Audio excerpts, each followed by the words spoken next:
大家好，欢迎来到老杨教拳剑。我们又到了学习42式太极拳的时间了。今天我们学习第15式越女穿梭。好，大家跟着我一起把越女穿梭先捋一遍。来，我们上次学到这里。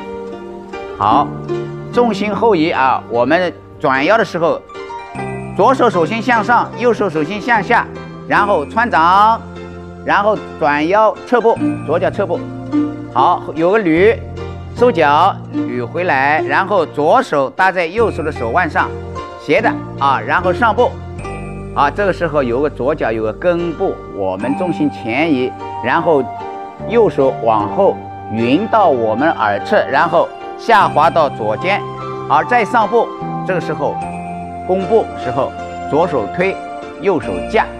好，左边是先后做翘脚，然后扣脚转过来，手心向上，右手好，有个捋，上步搭腕，好，又一个匀到左侧，然后下滑上左脚，好，弓步架推。好，这就是第15式越女穿梭。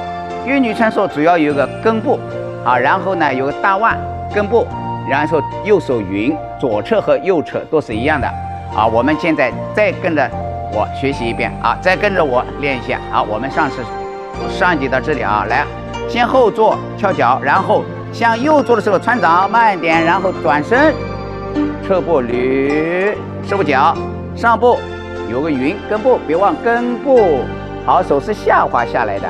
好，我们的右手现在在头的我们左侧上步，然后有一个架推，后做翘脚扣脚，两手翻过来收啊，上步匀，好，下滑重心后移，上步架推。好，别忘记这是个匀啊，要匀到耳侧，然后左手两个翻掌啊，要注意这一点。好，我们今天学习就到这里，我们下一次学习左右蹬脚。好，下一次再见。